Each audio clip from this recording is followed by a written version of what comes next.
Welcome back to the Ed Morrissey Show. Joining us as always on Tuesdays, the Prince of Twitter, the Regent of RedState.com, Andrew Malcolm at AH Malcolm on the Twitters is RedState.com. You know, that's the reason why it's Regent of RedState.com. Andrew, welcome back. Thank you. Good to be here. It's exciting. That's exciting news today that Salem is going to be one of the sponsors on the next debate. Indeed. They're going to be partnering with NBC, and I'm not sure who the personnel are yet. I don't know if it's been announced. I've heard some things internally, and I don't want to get into too much of that at the moment. But well, I know you're busy. You're busy. I volunteered, but nobody was listening. It'll be somebody from the radio side, clearly, and it's not like there's a huge amount of choices here. You're going to get one of the main radio guys on the stage, so we'll see who that turns out to be. But because it hasn't been announced yet, I don't want to talk about it too much. But yeah, it's a great opportunity for Salem. That wasn't the only November 8th. Yeah, November 8th. Yeah, so definitely mark it on your calendars. That wasn't the only internal announcement that I got today, by the way. Oh, what was the other one? Well, you'll appreciate this, and I mean, we can talk about this a little bit. We got a new and revamped app that's coming out, so you guys have to be prepared for this. It's going to be really great. But because it's going to be sort of a comprehensive app for all of the town hall media sites, we were told that we're going to have to adhere to a uniform style guide. And you, as a newspaper man, know what that means. Yes. Yes. Yes. That really is only going to affect how we write headlines and stuff like that. That's all it really is. But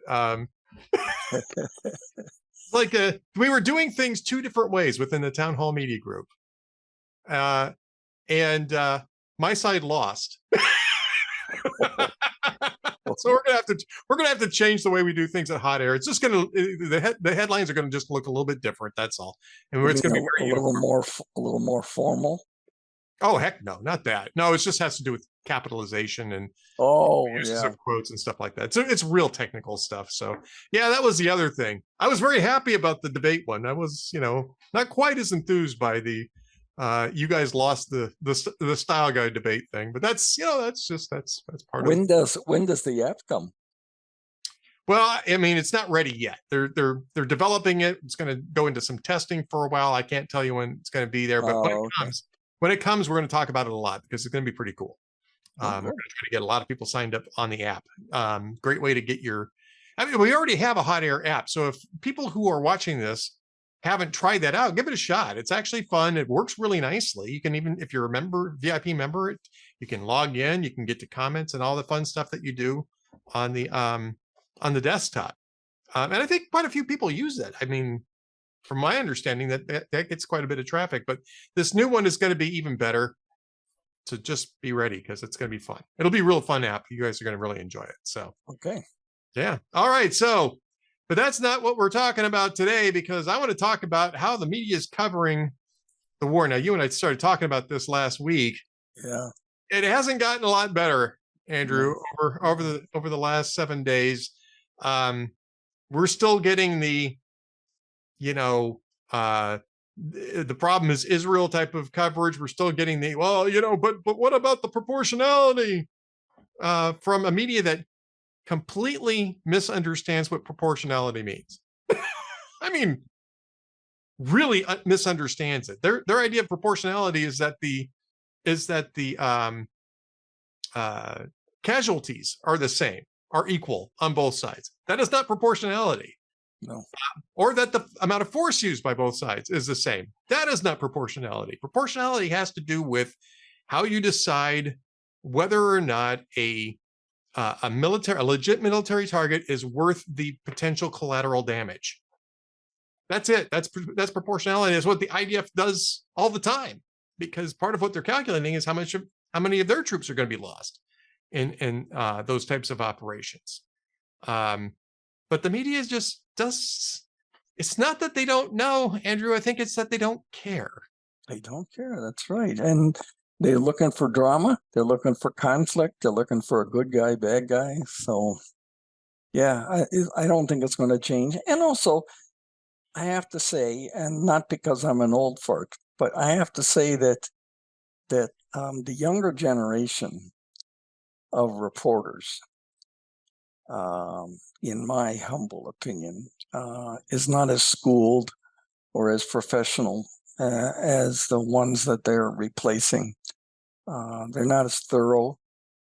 They don't care as much about being complete and full and fair. They don't care at all about fair, but so it's a big difference. And they've reacted to the internet, which makes it more competitive. They've reacted to the internet the wrong way, in my mind. Yeah. This is an ongoing problem. Ben Rhodes, when he was at the White House, even sort of made fun of this, right? Which was that the problem with the White House press corps is that the average age is 27. This is the first job that most of them had out of college. Rather than working their way up to a position. Yeah, like the White House. Yeah. At the White House, right? And so his comment was you could pretty much tell them anything and they'll repeat it. Because they don't know better. Yeah, that's right. Yeah. It's sad. It's sad. You talk about all the concern in the media about misinformation, and they're generating a large proportion of it. Yeah. Yeah. I mean, to me, this is sort of one of those moments where that lack of experience and complete credulousness when trying to when they're absorbing propaganda rather than trying to dig in and find actual answers on things, really comes to the fore. And I mean, it's really it's about how the media industry has sort of upended itself here, because in the rush to get social media cred, they've simply decided to abandon a lot of the traditional reporting things. And to be fair, a lot of the traditional wait a minute, abandon traditional what? A traditional reporting values. Yeah, values. Yes, values is what I was looking for. And to be fair, the economic incentives for traditional reporting values, right? Digging into stories, taking your time, doing the research necessary, developing context, developing a beat before you can actually start producing anything. I mean, there really hasn't been a lot of financial incentive for that either. No, none at all. And you combine that with inexperience, and there's nothing wrong with inexperience. I was inexperienced. I was trying to learn. I was an apprentice reporter in Belgium, trying to learn French on the job. And can you imagine my stomach when the editor sent me out to a suburb in Brussels to interview police about a murder? Okay, right. Make sure we get these quotes right. And part of the problem, which is part of the solution, the media was very slow. Mainstream media was very slow in producing, well, diversity is one word, but I'm talking about gender, not necessarily equality, but getting women in more prominent, influential places. And then they moved on to racial and ethnic and pushing them along.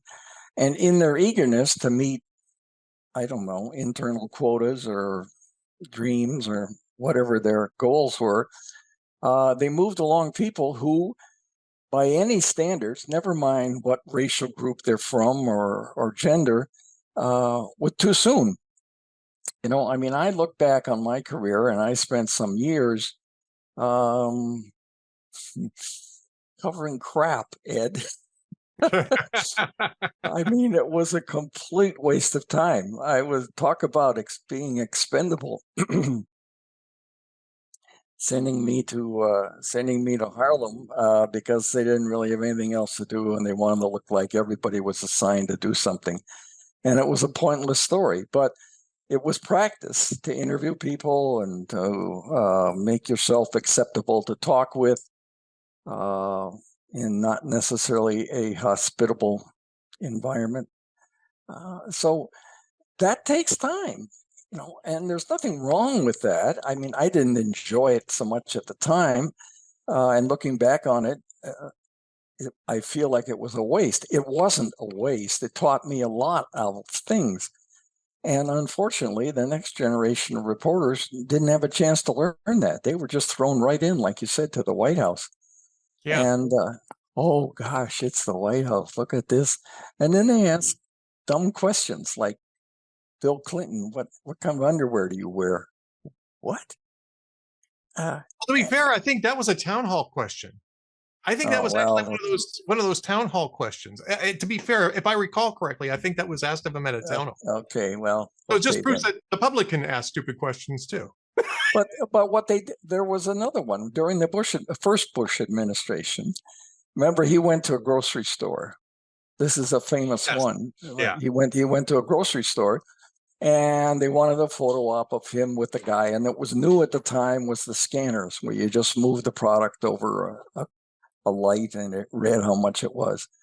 And Bush said, well, how does this work? And Andrew Rosenthal, who was the son of a god in journalism, Abe Rosenthal, and one of my mentors, he just chose to make it look like George H.W. Bush was dumb. What you do in those situations, you want to be doing something. You want to be standing there like statues with the guy. So you say, well, how does this job work? It doesn't mean you don't know how it works. It means you want to engage him somehow and have him telling you how this works. But then, of course, that was how out of touch George H.W. was. So those things happen all the time. Same thing happened with Dan Quayle and the potato misspelling. It's a sad thing, but that's what happens when you move people along too quickly. Well, that, and I think that another thing that happened this past week, and hadn't happened when we started talking, or hadn't much happened when we started talking about this last week, is that the way in which journalism is taught and practiced too. I mean, I'm not saying not that it's not practiced this way, but also specifically the way it's taught in journalism schools and in colleges and universities in general, it hasn't been the who, what, when, where, why, and how model, which is the model that I learned in high school, right? When I was in my high school journalism class. Right. The 5 W's. The 5 W's, yeah. The inverted pyramid, facts at the top, right? Color at the bottom, sort of thing, right? Most important fact, and then moving down. And that way, when editors need to delete stuff, they delete from the bottom because it's easy. Makes it easy for everybody, makes it easy for the readers, makes it easy for the editors. So that was the model that I was taught. But even as I'm being taught that in the 1970s, right? And I'm not a journalism major. I mean, I took one journalism class. I think may have taken 2 because I think I took one in college too. Well, you act like you've taken 3, Ed. Well, thank you. I appreciate that. Yeah, it might have been because I had to take one over again. I mean, I can't. I don't think I'm going to comment on that. But yeah, but I had to take about 26. Well, I mean, to be fair, too, I mean, it was a pretty simple process, right? I mean, this was it was, but it required a different way of thinking. Yes, it required initiative, which I don't see a whole lot of these days. There's please, that too, yeah. hand me the news and I'll pass it on. Well, yeah, I mean, it's really taking PR. It's like republishing PR releases. It's really exactly, and that's the point that Ben Rhodes was making. And it's sad. We had an exercise in reporting one time, and I'll tell this really quickly.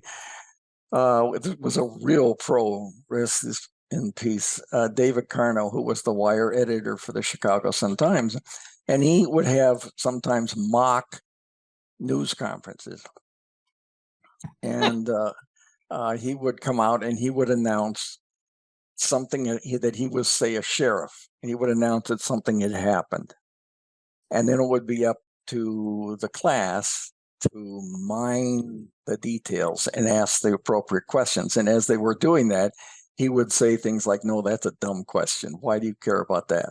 And then he would say, this is it now. Nobody asked me about the time of day when it happened or those sorts of things. Well, we had a break after the first hour. He had announced that there was a murder and the family named Clutter had been killed. And I thought that rang a bell. So during the break, I ran to the library. And of course, the Clutter family was the family in Truman Capote's In Cold Blood. In Cold Blood, yeah. Yeah. And so I raced and I looked at the clips and the book real quickly at the end, found out who did the murders. And we get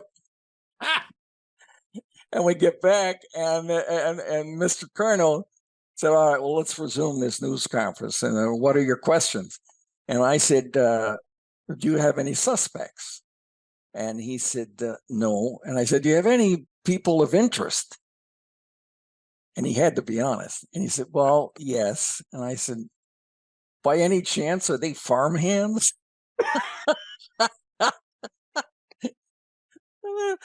And he said, yes. And I said, well, what are their names? And he said, well, we're not releasing it at this time. And I said, well, would it be wrong to say that their name was X and Y? I mean, I just completely blew it out. I got an A+ that day, but you did your research. That's because you did the research. See, and that was the point. And so he was delighted, and he used it as a lesson later. He was delighted that you. He didn't mind getting called out because that was the point, was to teach you how to go beyond what they were just handing you. Right. And so obviously that day is stuck in my mind since the mid-60s. But I think there's something else going on here too, and it ties into some of the stuff we saw on college campuses this week, which is that there isn't really an interest in pursuing the truth and the facts in terms of objective truth and objective facts, right? Absolutely. There is a huge interest, however, in promoting narratives. And this is the reason, well, it's certainly what leads to this. It's not the only reason. There's lots of reasons for this. But this week, we've had campus demonstrations across the country, including at the Ivy Leagues, all right, Penn, Harvard, Yale, I think, had some, and Georgetown and Stanford, and Cal State University Long Beach, which is my wife's alma mater, and which we shall never confuse with an Ivy League school.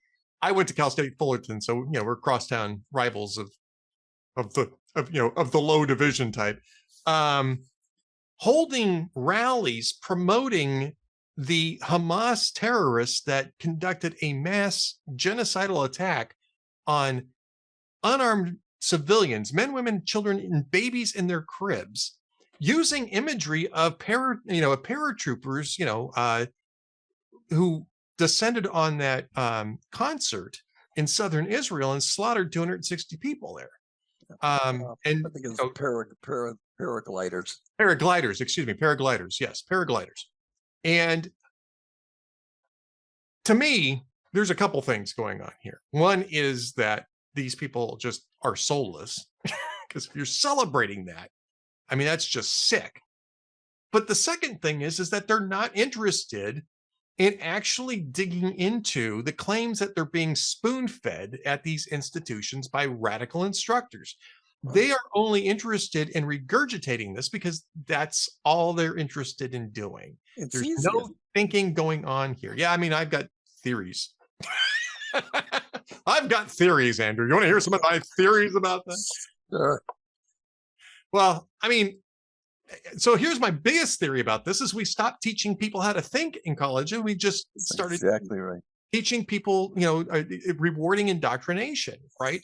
We had a classic education model, and especially at the higher levels of education, and most especially in places like Harvard and Yale and the Ivies, where you were taught the classic thought of Western civilization, all its contradictory glory and all of its ups and downs and warts and all type of thing. You studied the Greeks, you studied the Romans, you studied how Western culture developed and moved, and and was nearly lost and came back, and all these types of things, not because you were going to have to name the 47 Roman emperors or however many there were in your business life, but because it taught you how to think. Exactly. These people were philosophers. Marcus Aurelius was a philosopher. He was also a dictatorial emperor, but he was a philosopher, and he had interesting things to say. Julius Caesar had interesting things to say.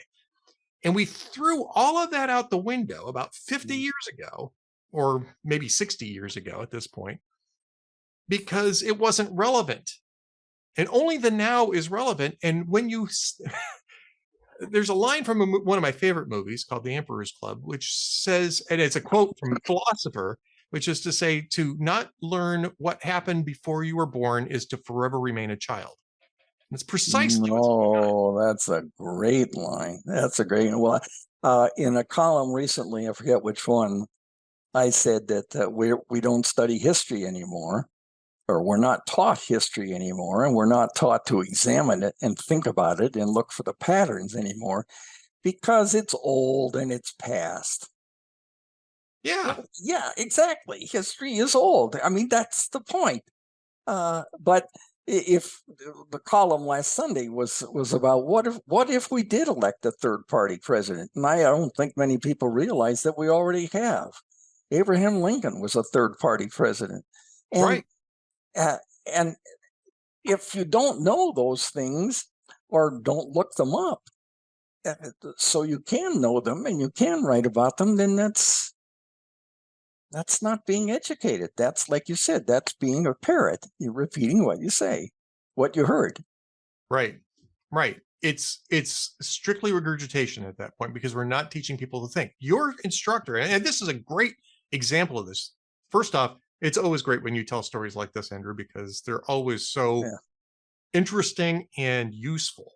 But your teacher wasn't teaching you how to ask a question, that's right, how to dot an I or cross a T. He was telling you need to think, and you need to be skeptical of what you're being told and go out and find it for yourself. And this is getting right back, and I'm sure he probably said this to you, which, the old reporter's axiom is that if your mother says she loves you, make sure you get a second source for that. That's right. Yeah, exactly. Another thing he did, which I found fascinating at the time, and still do looking back, he was the wire editor for the paper.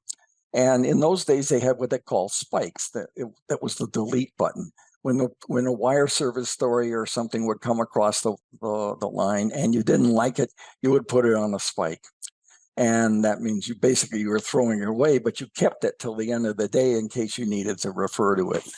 Well, every week, Mr. Carno would take everything off of the spike one night, put it in a grocery bag and bring it home. And I would go to his house on Sunday afternoon and we would go through the pile and he would tell me, this is like reverse engineering. Why did he spike this one? Why did he spike this one? This one has two spellings of the same name. Which one are you going to believe, Andy? Oh, okay. This one doesn't have the age. This one doesn't have this. This one doesn't have, and that was like it wasn't teaching you how to do something. It was teaching you what not to do.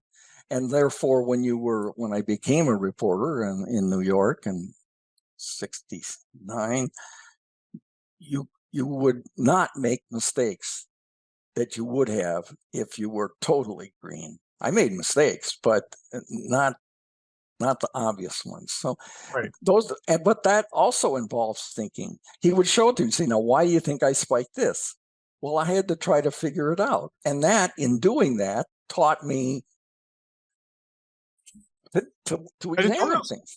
Yeah, it taught you editorial skills. Yeah, absolutely. The philosophy of but that carries over. That carries over to when you hear the TV news, you say, wait a minute, you're thinking about, well, I know this and he's saying that, and they don't match. So you're going to go and pursue the details deeper if you want to really understand it, instead of, well, he said this, so, it must be true. Right. Yeah. Yeah. I mean, this is the part of I mean, honestly, I think there's a division here between journalism and reporting. Reporting is what used to be. Journalism is narrative production. And that's part of the problem that we have right now. And it's also, and again, it's not just journalism. It's it is the culture in which journalism operates or reporting operates. And you can't really divide one from the other any more than you can divide politics from the culture in which it operates. You know, uh, Andrew Breitbart used to say, politics is downstream of culture, and that's what he's talking about. Is that politics is a subset of the larger culture, and you can't address the politics unless you're also addressing the culture. And the culture that we have right now is nihilistic. It is not Super, interested in objective truth. superficial. Superficial. Dressing like a woman makes you a woman, right? Just one example.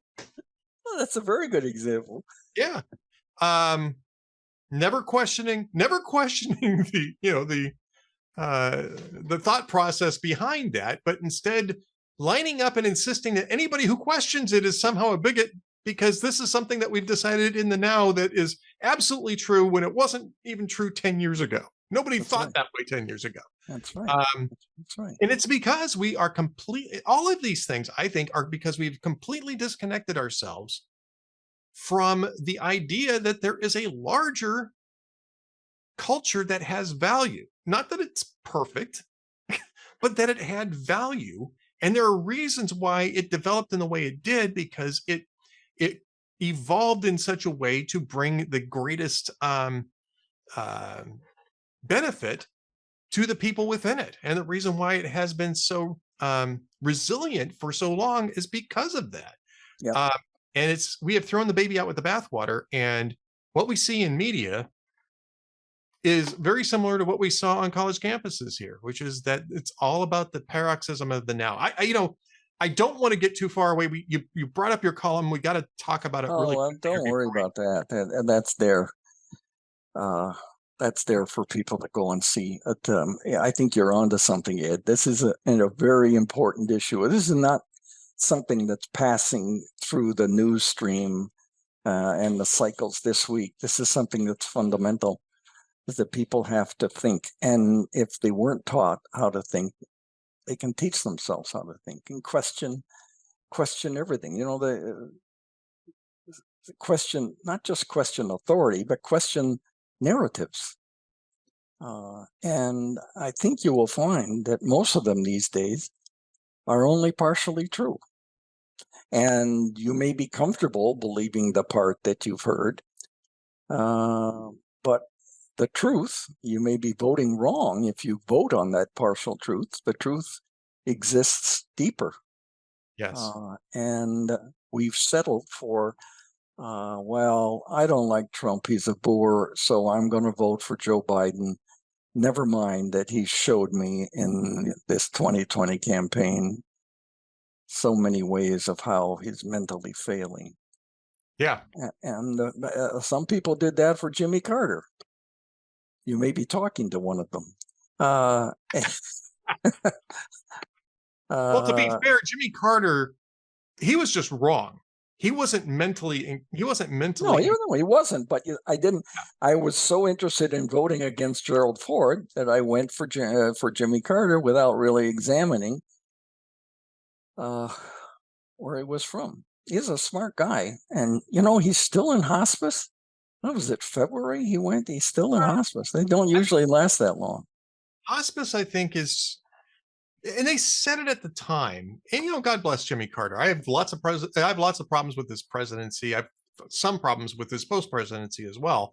The guy's almost 100 years old, and he's still clocking along, and he seems to be enjoying himself, which is the big issue. His wife, unfortunately, apparently has Alzheimer's or some form of dementia at this point in time, and it's very sad.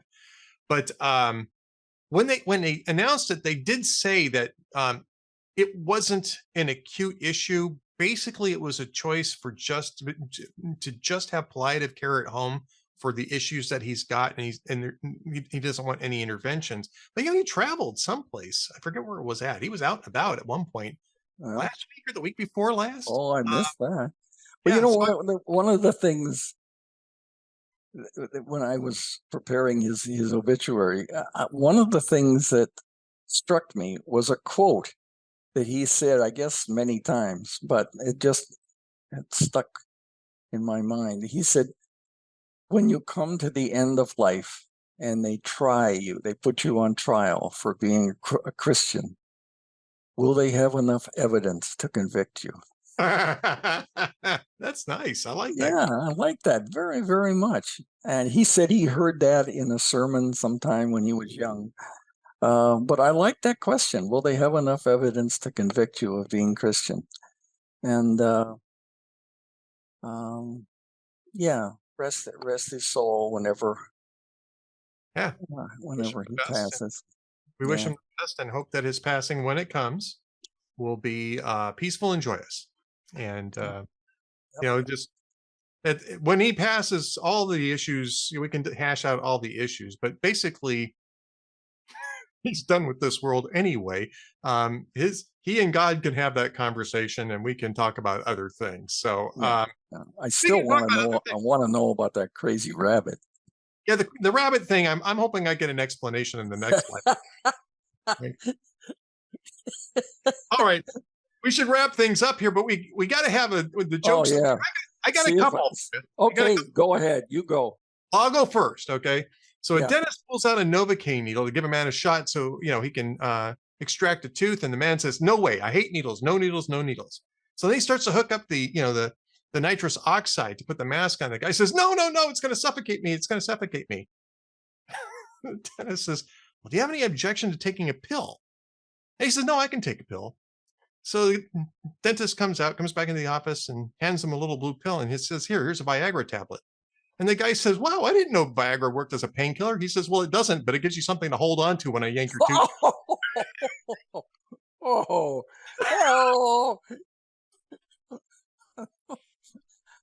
boy. All right. You're up for one of yours, and I'll come back with the second one. Okay. Oh, let's see. These are all old. Conan said CNN had an editorial claiming that Americans are too dumb. I was going to read it, but then I saw 12 craziest cat twerking videos, and I clicked on that instead. And I have one other one at Conan also. Columbus Day in New York City. Thousands of Italian Americans lined Fifth Avenue for a grand parade. Meanwhile, in LA, Fabio went to an Olive Garden. I don't know. I just like that one. It's kind of sweet. I like that one too. All right. So this one's for Micah, who's got a brand new baby. So if Micah's doing the podcast here, this one's for Micah. This is a proud new father is, got an infant son, and the mother has to go out and do some errands, and she leaves the son with them for a few hours. And the baby starts crying. Can't figure out why the baby's crying. He's trying to jolly the kid around. He's trying to feed the baby. The baby won't stop crying. And finally the doctor just gets really, or the father gets really concerned about this. So he takes the baby over to see the doctor, and the doctor is saying, "Well, let's take a look." And he's checking him out, and opens up the diaper, and he says, "Well, his diaper is full." And the father said, "That can't be. The package said it was good for 10 pounds. Oh, jeez. Oh. Yeah. Both of those are from jokesoftheday.net. I always like to give credit where I find the jokes. Jokesoftheday.net. I have a true story, which it became a joke, but it wasn't funny at the time. Those are the best. When I was young and I had a baby, we were in a babysitting co-op. Now, you know how those work. You babysit for one family in the building, and you get 2 hours credit, and then somebody babysits for you and all that. So I was babysitting for a couple, and he was in the crib on the floor thing, and I was just reading the newspaper, and every couple of minutes he would start crying. I mean, really, really angry crying. Geez, what's wrong? I get him up and look at him. No, everything was fine. So I thought, well, maybe he's got an upset stomach or something. So when his parents came home late, and they said, "Well, how'd everything go?" I said, "Well, it went pretty well. He's fine, and I was holding him a lot, but I was just reading the paper, and every once in a while he would start crying, really angry crying." And she said, "Oh, well, he only does that when he hears newspaper crunk crunking." The sound of newspaper drove the kid crazy. An early critic of the media. Yeah. My only son had a when his oldest was a baby, he would have these cranky moments, and there was one song that he liked, and so my son would just turn it on the phone, and boom, like that, the kid quiet and would listen to music without fail for his entire infancy. Just that one song would quiet everything down. And that's magic. That's magic. You should tell the singer. Yeah, the problem is it's Baby Shark. Drive the parents insane, but hey, it made the baby happy, so there you go. What? No, it wasn't a baby song. It was a pop song. Oh, okay. Yeah. I don't remember who it was, but I'm trying to think of what the most annoying pop song might be. Probably "Built This City" by Starship. If that was what the song was, I pity your son. All right, Andrew Malcolm, the Prince of Twitter, the Regent of RedState.com. Great talking with you again. We will be doing this again next week, sir. Okay, thank you, Edward. Thanks, everybody. See you then.